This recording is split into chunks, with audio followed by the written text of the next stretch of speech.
The first question is from Miss Patricia Maguire from London. Yes. The question is, are people born good or evil? Please explain what is meant by the self that incites to evil when talking about the natural states of man. What? Are people born good or evil? Good. That is the answer. When talking about the natural states of man, please explain what is meant by the self that incites to evil. You see, man is born good because he is born in the character of God. According to the Holy Prophet ﷺ, it is their parents or the environment which make a child good or bad. But he is given a good start in life, because had the start been bad, then he could not be held responsible for anything evil which he does. So this is the philosophy of reward and punishment.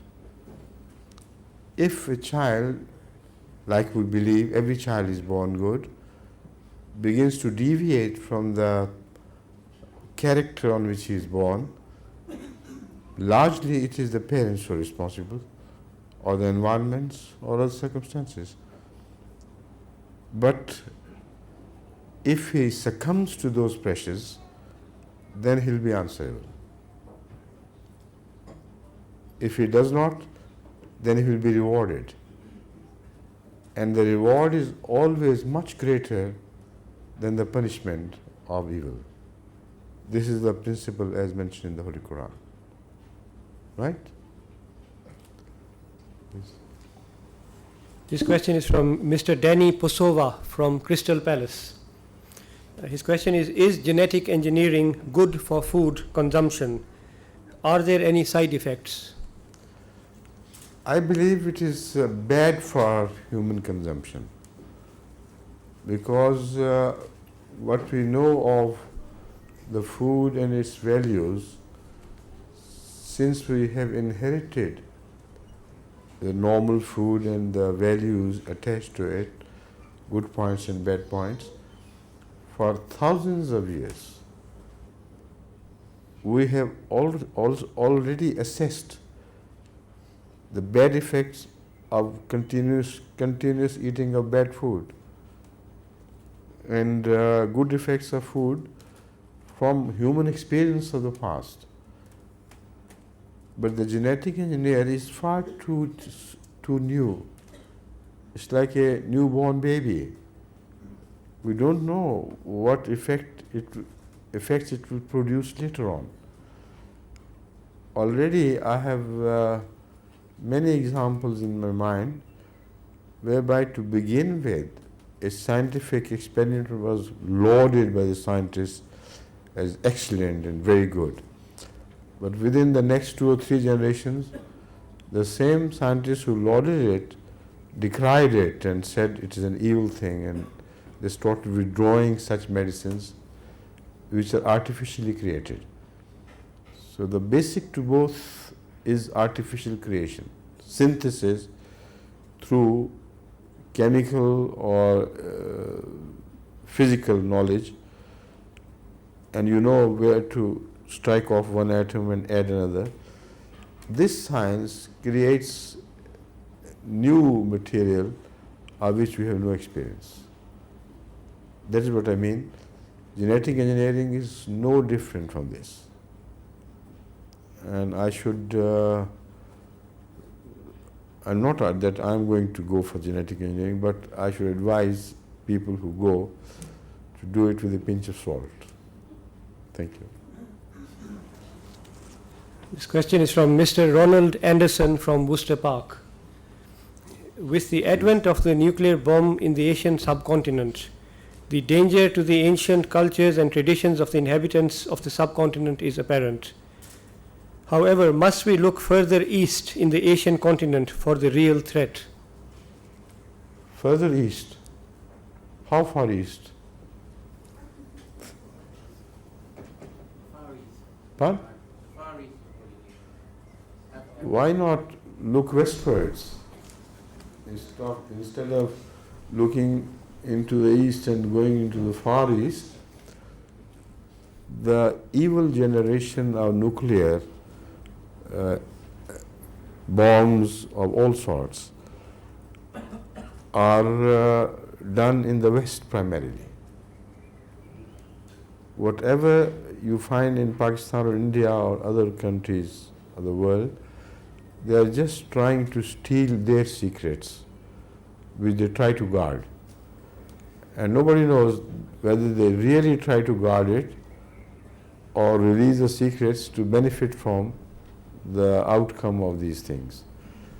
So this is a very complicated issue. But nuclear explosion must remind you of the Western technology of achieving the know-how and the capability to build such atomic or nuclear bombs as can destroy the whole world 100 times over. Now this is not taken note of. The plea is that the third world countries are irresponsible. We are responsible, so we will not let atomic proliferation take place because we know the consequences and we will stand guard over it. This is a fallacious argument.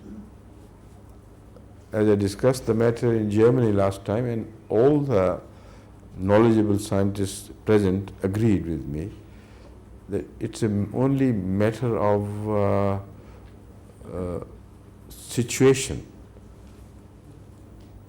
whereby Germany can also decide to go for nuclear armament. And so is the case with Japan. Japan and Germany both are capable of producing nuclear weapons to a size which is going to dazzle the eyes of the West. They know it. They have prepared everything, but they do not let it come to the surface.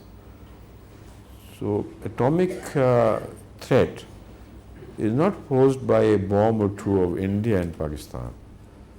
They know it's just meaningless. If ever a threat is caused, it is caused to these countries themselves. And the threat is to their economy, not to the Western economies. In fact, the West will benefit from this explosion to a very large degree. And they will stop supply of things by the direct route. And by an indirect route, they will continue to supply all the things which are forbidden at a much higher cost. So the whole situation is very misleading to a casual observer. If you know what's happening in the world today and how the Western countries manage to make benefit out of every situation, then you know what I'm talking about. What happened in the Gulf crisis, the same thing. What happened in all other crises. Every time they said no more weapons to Iraq. What actually happened was they continued to provide Iraq with all that weaponry, but at a cost which was much higher than the normal cost, with the result that they damaged the economy of Iraq even further.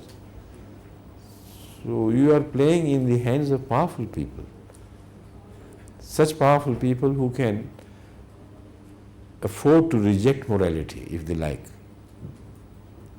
So I hope that answer should suffice your question. This question is from Mr. Safdar Mahmood. He's from law school, Kingston University. Yes. His question is, what is the factual evidence with regard to the belief that Hazrat Mirza Ghulam Ahmad was the promised Messiah, as predicted by the Holy Prophet Muhammad Sallallahu Alaihi Wasallam and others? What argument would satisfy him? That is the point. there are so many arguments in favor of his claim being true. But it all depends on what he's thinking about. For instance, I can quote just one hadith, which is a hadith apparently, but it is based on Quranic truth. It is based on Quranic truth and also on the truth of biblical prophecies. I'm talking of the events which have been predicted when the sun will cease to give light and the moon will join the sun in this process. Now, what does it mean? According to the tradition of the Holy Prophet, it means that eclipse of the sun and eclipse of the moon both will take place together in 1 month. And with that interpretation, which had to be divinely guided, he predicted that this prophecy will get fulfilled only at the time of the right Imam Mahdi, the one who will represent him. Because the words which he uses are Inna le mahdiyana ayatayn lam tukuna mundu khalqi samawati wal ard. For our Mahdi, there are 2 signs which never appeared as signs for anyone else.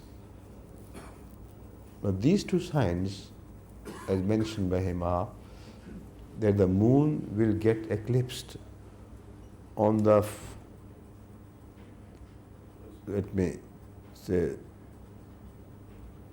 the middle of the moon's eclipse, and the sun will get eclipsed at the end of the month. The first night of the moon. What? The first night of the moon and the first of the 3. I know, Middle days. and middle day of the sun. Now, Imam Sahib reminds me that all the 3 nights of moon's eclipse are not mentioned, but the first night of the moon's eclipse is mentioned. And also the middle day of sun's eclipse is mentioned. Now, anybody knows that the eclipse dates of the moon are only 3 dates: 13th, 14th, and 15th. So 13th has to be the first one. And also, all people who are familiar with the subject know that again for the sun there are only 3 days of eclipse: 27th, 28th, and 29th. And 28th is the middle of the 3 days. Now, when Hazrat Mirza Sahib claimed to be that Mahdi, whose advent was predicted by Rasulullah sallallahu alaihi wasallam, up till that time there was no sign of any eclipse. He claimed to be the Mahdi when he founded the Ahmadiyya Jamaat in 1889. There was no sign of any eclipse. And nowadays, the science has advanced to be able to predict somewhat in future regarding the eclipses. But still, the scientists admit their defeat. They cannot clearly predict any eclipse, either of the sun or the moon, within next 2-3 years. There are many other factors which are variable, and it's not possible for even the scientists of today to predict this.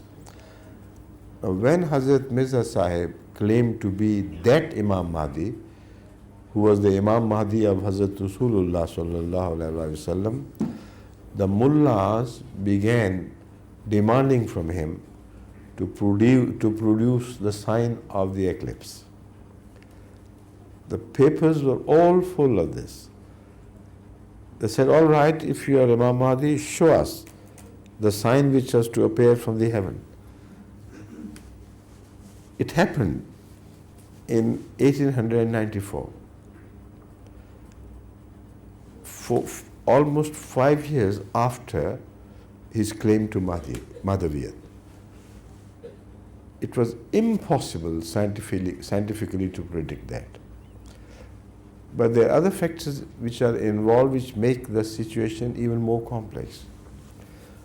All people who know the phenomenon of eclipses know that eclipses can take place in one horizon or another, but it's very difficult for both eclipses, that of moon and the sun, to be visible from the same horizon.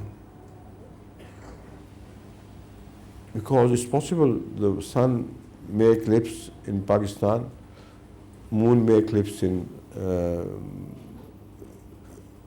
Bangladesh, for instance, anywhere. But this hadith told us that such eclipses would be visible from the same vantage point. Otherwise, it could not be quoted as a proof. Now, what happened in 1894, the moon got eclipsed on the 13th and the sun got eclipsed on the 28th, which is the middle of the sun's eclipse. And this happened on a wide horizon, beginning from Mecca to Qadian. It covered both.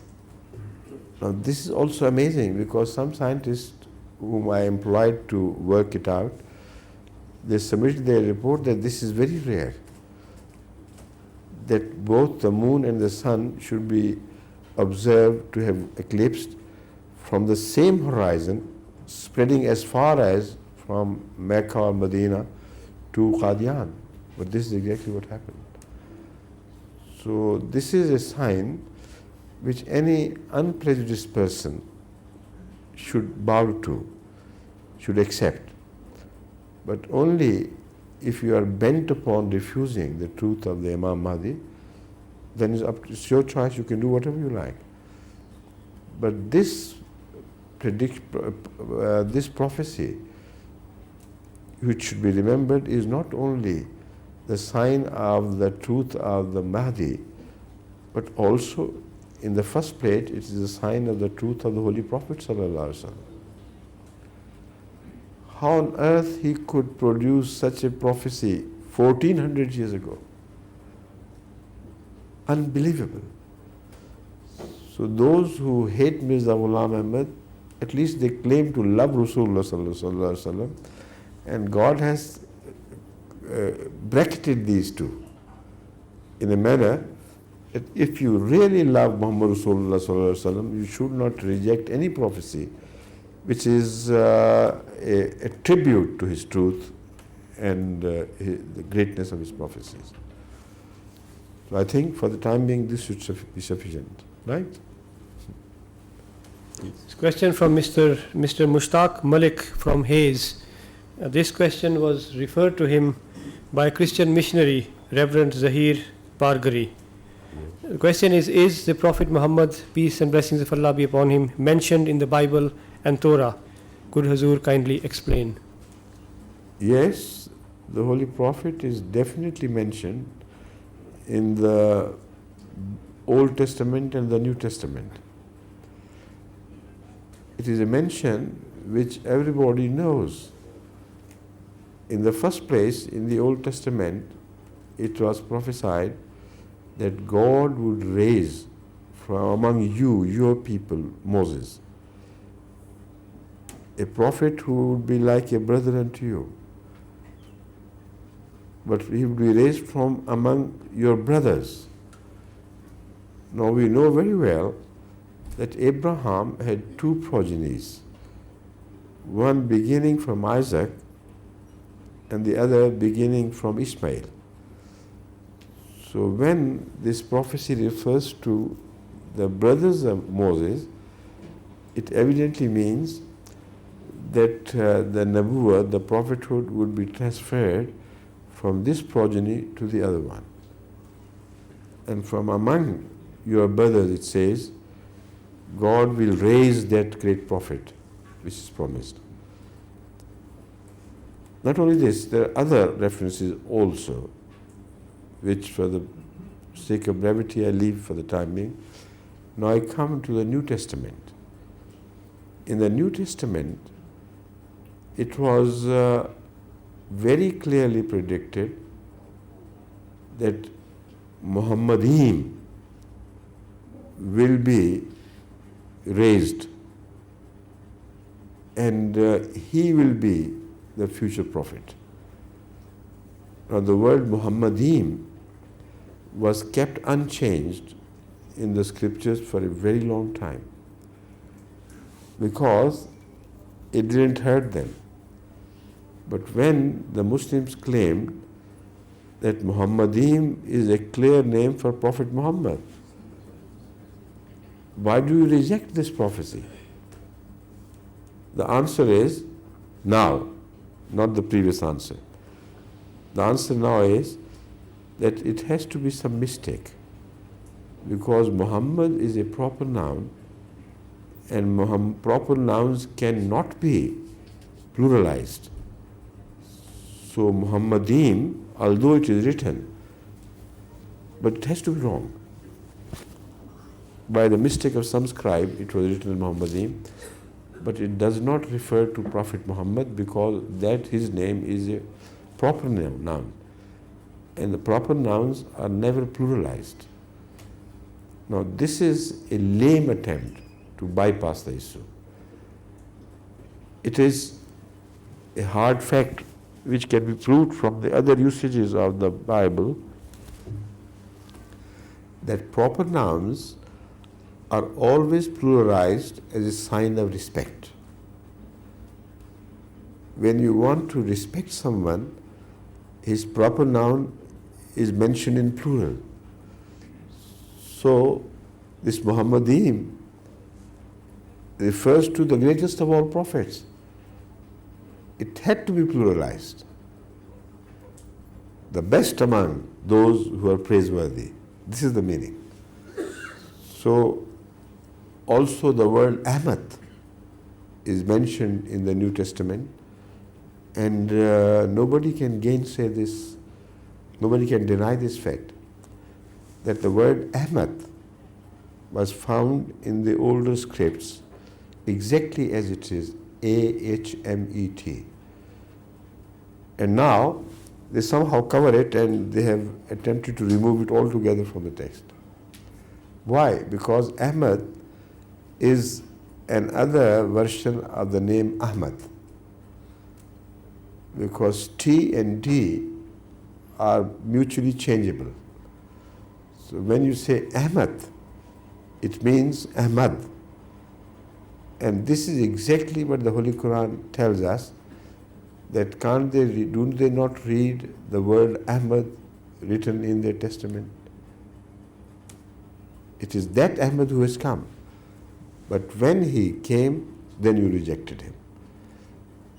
So this happens, this is an old story of a miserable attitude towards the people of God. As long as they do not come, you believe in the interpretation of those prophecies equally well. Like Muslims, like Christians, they all interpreted the same prophecy in the same way. فَلَمَّا جَاءَهُمْ, according to the Quran, when he actually came, قَالُوا هَذَا سِحْرٌ مُبِينٌ. They say it's a magic. You can't believe in it. So that is how people find a way to reject the prophecies when they come to be fulfilled. Was it your question? Someone, yes, that's right. Thank you. A question from Mr. David Thomas of Birmingham. Yes, please. Yeah. How was Jesus conceived? How was Jesus conceived? Can you tell me how all animals prior to the creation of male and female were conceived? Can you tell me? fertilization. Animal life passed through a phase when the male and female were not yet divided. Every mother was a female mother, yet it conceived without any male participating in the process of birth. So Allah is wise and Allah is all-knowing.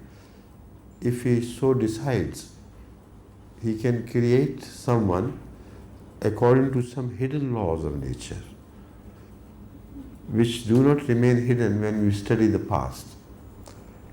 But among humans, they remain hidden because of many factors. It's not necessary that Mary was the only lady who gave birth to a child while she was not yet married.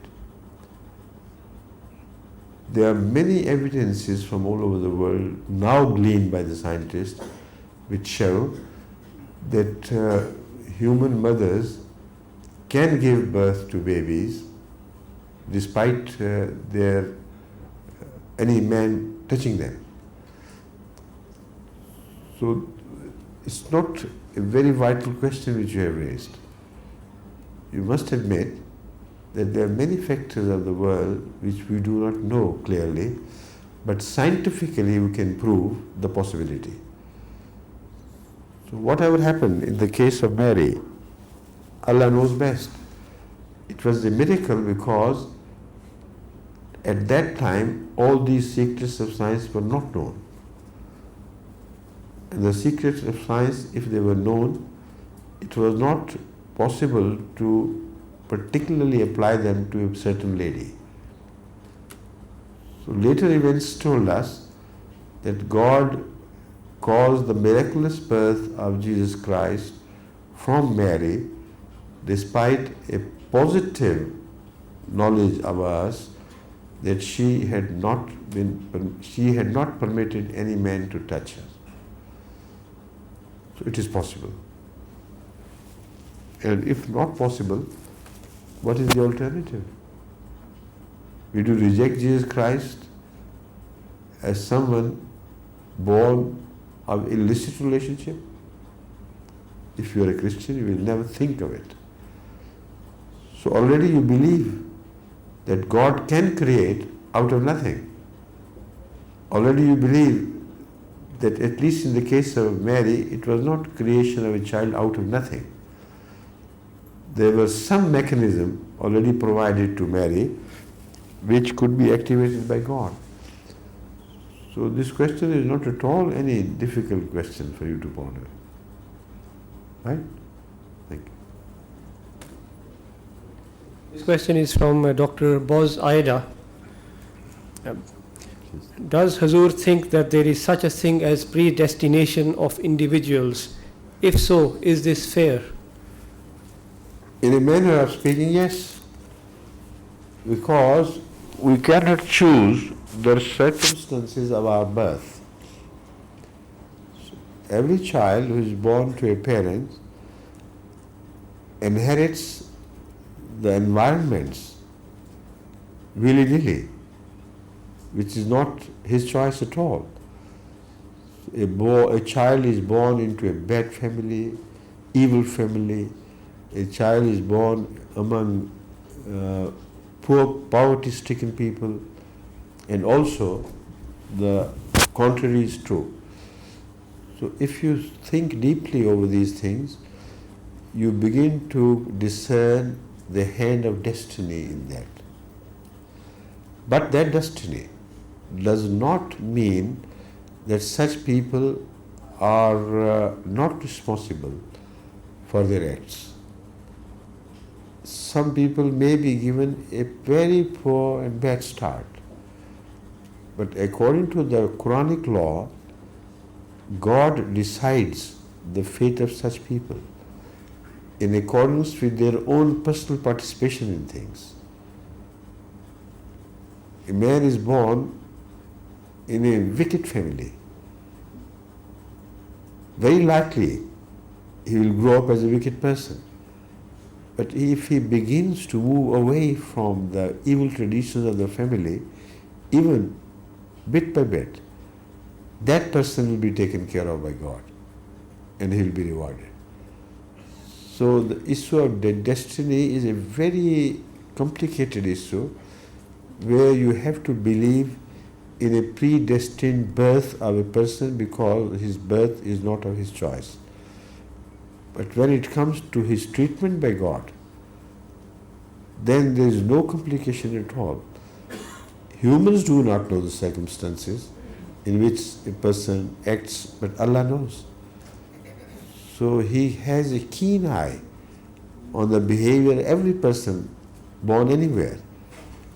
And as such, he will either be rewarded or punished for whatever he chooses to do. Right? Chaudhry Rashid Ahmed from Manchester has asked this question. He has said that the sunnah of the practice of the Holy Prophet Muhammad sallallahu alaihi wasallam was to have a full beard. Then what is the justification for half beard? You see, the fact is that according to Islamic injunctions, some injunctions are secondary in their nature. Some are primary. Those injunctions which have been mentioned in the Holy Quran as do's and do nots, they are taken to occupy a very important position in such injunctions. They can be styled as farais. And also, when the Holy Prophet enjoins upon anybody to do something, and he mentions that if you do not do it, you will be punished by God, then this is called wajibat. Then there are injunctions in which you have choices. As far as the beard is concerned, although the best beard is that which was grown by the Holy Prophet of Islam, yet nowhere will you read in the Quran that beard is essential. Nowhere will you read in any tradition of the Holy Prophet that keep full beard or you will be punished. So people of a later age who become superficial in their understanding of religion begin to overemphasize these superficial sides. Well, beard is good, but if it is grown out of love for the Holy Prophet, then automatically this will cover the whole face with the passage of time. You know, I have experienced it myself. I began growing the beard despite my personal, not abhorrence, but personal choice. At that age, when I'm talking about, I was young, I didn't like to grow a beard. But I did it, I put a little beard here, only because of the love of the Holy Prophet ﷺ. Allah knew best that this beard was not grown out of showing people that I am a pious person or so. Allah knew that I had given a start to my beard entirely out of love for the Holy Prophet ﷺ. And I stand witness to this, that this beard began to spread out until it has become what you see. Again, you should remember this, that the beard the Holy Prophet speaks of, which he himself demonstrated, was a sign of beauty and charm. The beard of the Holy Prophet is mentioned in Hadith as something unspeakable in its beauty and its glory and its light. Now some people of today, the mullahs, when they grow beard, it's not because of their love for the Holy Prophet. It is because of their trend to follow formalities. and they show off by following these formalities to indicate that they are the greatest people. And nobody dares say anything against a mullah with full bearded face. The result is that their beard becomes a source of horror, not a source of love. Look at the faces of the mullahs whose pictures are published in Daily Jang, and you will stand witness to what I am saying.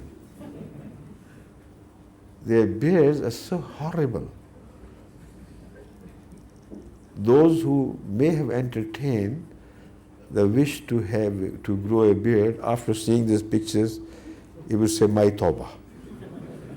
Never again will I entertain this." That was not the case of the beard grown by the Holy Prophet of Islam. So these are different factors which should be considered. And the last but not least, these secondary issues should not be overemphasized beyond their real position which they hold. Beard is good, but not necessary. So even those who shave their faces, I always advise them not to do it, but I never tell them that they have committed a crime for which they will be punished. They are two different things. I am trying to impress upon Ahmadis to start growing beards, because I know they will do it for the sake of the Holy Prophet, and as such they will present the right model of beards. But otherwise, it's a fact that to grow beard is not that essential as would be punished if you do not grow it. Who is the questioner? Who asked the question? Right, thank you. This question is from Miss Maria, who is a Spanish student staying in Wimbledon. Why do women pray in a separate hall rather than in one hall? I'm glad they do. Because women, with all their charms and attraction, if they share the same hall of prayer, the attention of men would be not drawn to God but to them. And this is what we observe in the churches. Women, when they go to churches, they always make up and wear the best of their dresses and so on and so forth. So when I observe any service of the church, I always take notice of this fact, that men are more interested in the women sitting next to them rather than to God, before whose presence they appear. You see, it's human psyche. It cannot be avoided. According to human psyche, if you give chance of short-circuiting to human forces, they will always short-circuit. So to avoid this short-circuiting, Islam does not promote women and men to share the same hall during prayers. Thank you. Question again from the ladies, Miss Anna Jarmolinska from Poland. Could Huzur I please... think most of the girls sitting over there are either Spanish or Polish or belonging to other nationalities. Is it right? Most of you belong to different nationalities. But do you understand English? You do. And what about them? They do not respond to my question, which means they do not understand English. So somebody will have to translate the video cassette and give them as a gift, so they should also understand what was passing on here. Please. Could Huzur please shed some light on the issue of consumption of gelatin? You can consume it by heaps if you like. There is no objection whatsoever for your consuming gelatin, because gelatin is not a live tissue. Haram and halal have their own areas. They belong to the area of life or death. So anything which is considered to be haram, if it has gone through a fundamental change in its character and its chemistry, then it is no longer the same thing which is originally forbidden. The example of this can be observed daily from beautiful fruits and vegetables growing out of dunghills. What is dung? Is forbidden and is filthy. But when it undergoes a transformation and chemically a new thing is born, then the nature of the dunghill does not make it forbidden, because it's a new creation. The same is the case of gelatin. Gelatin, as it passes through the process of extreme heat and other pressures, it is no longer a live tissue. It becomes a transformed chemical, and chemicals are not forbidden.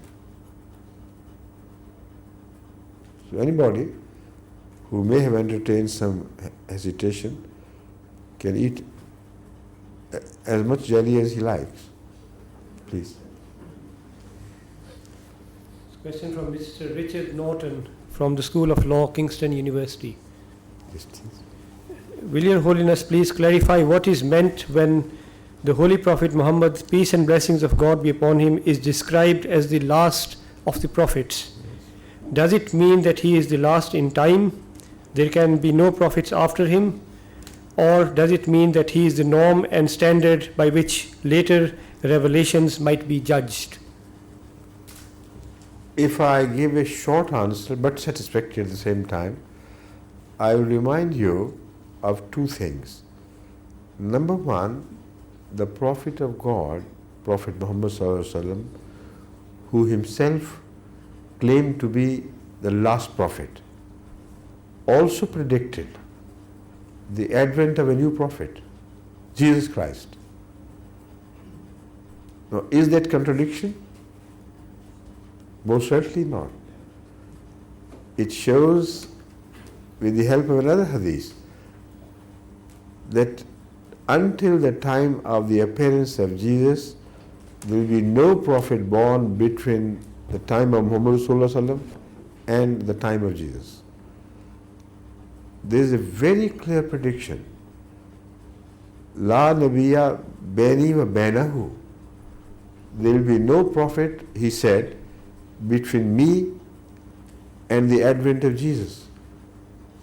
So the word, the meaning of last is settled once and forever, because he was a better custodian of his qualities than the mullahs can ever be. So what he predicted was that in between the period no prophet will come, but when Jesus comes he would still be a prophet. So it solves the issue of last altogether. The second point to be noted is that Jesus is accepted by the mullahs to be a prophet of God after the advent of the Holy Prophet Sallallahu Alaihi Wasallam, but they say because it will be the old Jesus who would be brought back from past, so he would not violate the quality of Prophet Muhammad being last. Now, this is a very involved and unacceptable argument. If Jesus is brought back from the past periods only to bypass the issue of Rasulullah Sallallahu Alaihi Wasallam being last, then this is not a divine act of wisdom. In fact, it is very stupid to declare Rasulullah Sallallahu Alaihi Wasallam to be last, while Allah knew all the time that a time would come when people of his ummah would need a prophet. So according to the mullahs, to resolve this problem, God decided that all right, I'll keep a prophet alive from the past ages. And he'll be dispatched to somewhere in space, waiting for his return. When the time comes that the ummah of Rasulullah Sallallahu Alaihi Wasallam requires a prophet, then he'll be brought back. Now this is absurdity upon absurdity. First of all, the Prophet, they say, will be brought back in person, is declared by the Holy Quran to be categorically dead. No verse is more than dealing with this subject in case of Jesus can be found in dealing with other prophets and their deaths.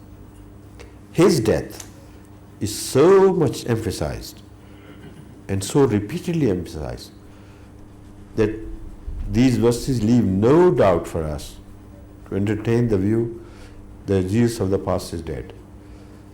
So if he is dead, how can he come back? That is the point. So this shows that the prophet who is promised is someone in his name, is someone in his character, someone in his style. And that is exactly the claim of Hazrat Mirza Sahib, that he is not personally the same Jesus who appeared 2000 years ago or so. He is a spiritual manifestation of the same Jesus, and because he shares some qualities of old Jesus, so he is named the promised Messiah. This is the case of the Jamaat Ahmadiyya with relation to the word last. Right? Okay. Next, please. Do we have time to proceed as well? Because there's several more questions and... Of course. Yes. Go ahead. Right. Question from Mr. Muhammad Akram from Birmingham. A question about divorce. Some Muslim scholars believe that women cannot seek divorce from their husbands. Others believe contrary to it. What is the truth? They're wrong. Women can seek divorce from their husbands. In fact, divorce is made easier for women in Islam than it is made for men. At the time of the Holy Prophet ﷺ, and remember, we must learn our Islam from him, not from the mullahs of today. A woman appeared to the Holy Prophet ﷺ and said, "O Prophet of Allah, I seek divorce from my husband." The Prophet turned to her, peace and blessings upon him, and said, "What is wrong with that person?" She said, "Nothing." He said, "Does he treat you ill?" He said, "Certainly not." "What is the reason? Why do you seek divorce?" She said, "There is no reason, but having tried my best, my heart cannot be set upon him. I have not been able to begin to love him. And what is the purpose of marriage if I can't love him?" The Holy Prophet said, "Yes, you have a right case for divorce." And she declared her divorce valid immediately. Now this is how women were granted the right to take divorce at the time of the Holy Prophet ﷺ. Now because the mullahs do not want to give divorce to their wives despite their cruelties and the horrors they commit to them, they have made a new edict that men can divorce but women cannot seek divorce. It's absolutely false. Right? I hope it does not apply to you in person. Please. Question from Ms. Teresa, who is a Spanish student. She's also staying in Wimbledon. Yes. How do I decide or know which religion I should take? Fine. How should I decide or know which religion should I take or The follow? best answer is accept Ahmadiyya version of Islam. This is the best religion which will satisfy your mind and heart equally well. Because we have a rational understanding of religion. And you are a rational person. So this understanding of religion as presented by Ahmadiyya Jamaat should satisfy you. So from that point of view, study Ahmadiyyat some more and pray to Allah to enable you to be guided to the right path.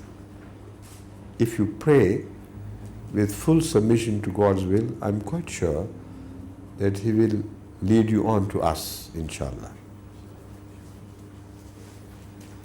This is a second question from Dr. Boz Aida.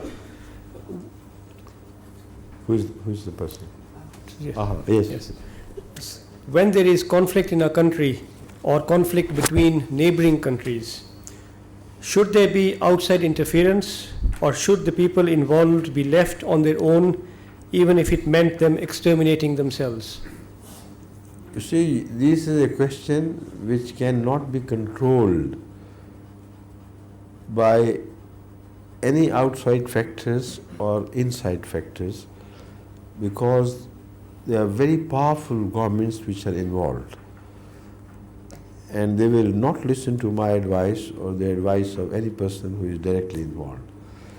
This is the global policy, and they do not want to see any change in the geography of a country which they have approved. They pose as the masters of the universe.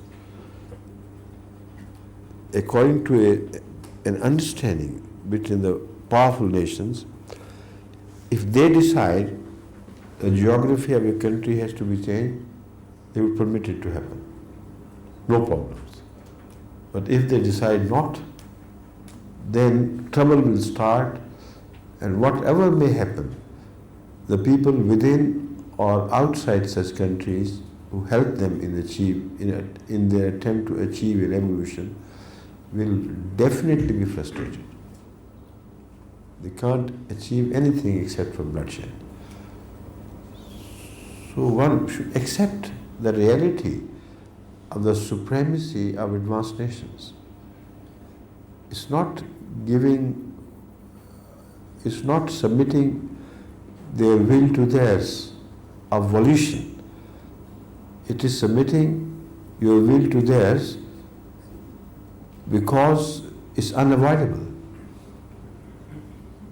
Understand? So people in every country should be sensible enough to judge the situation from this perspective. And they will not wastefully attempt to bring about changes unless they are approved by the superpowers. Question again from the ladies, from Iram Chaudhary from Greenford. Iram Chaudhary. Yes. Could Hazur please explain why Islam discourages men from wearing gold?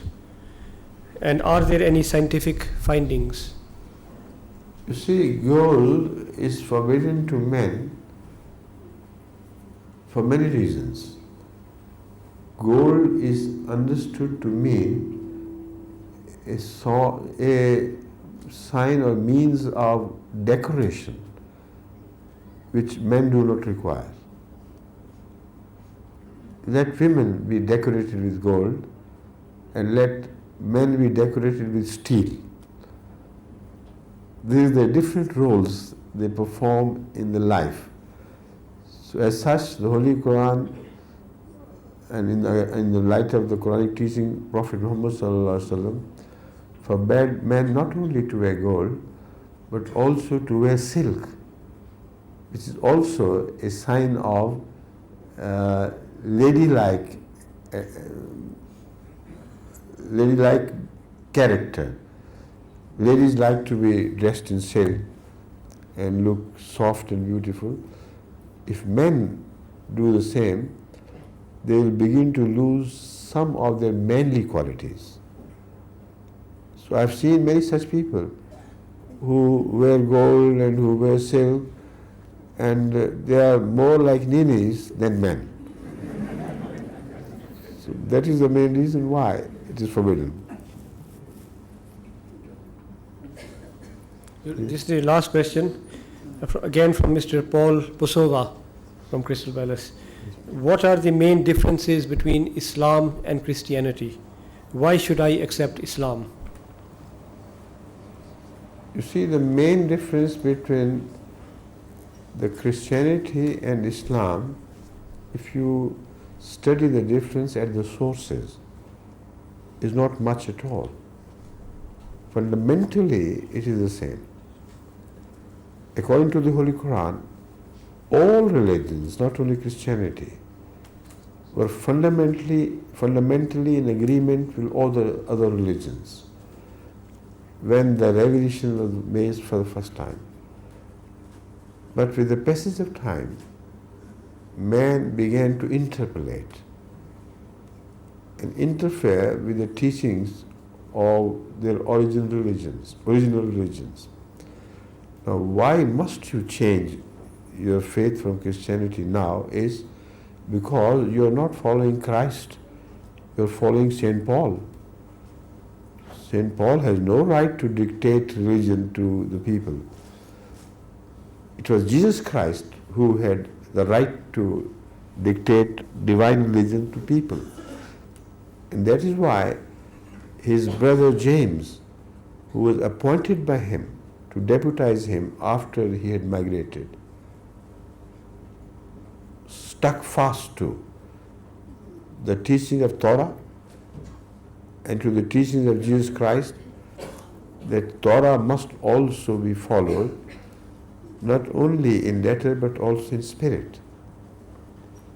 This teaching was completely changed by St. Paul.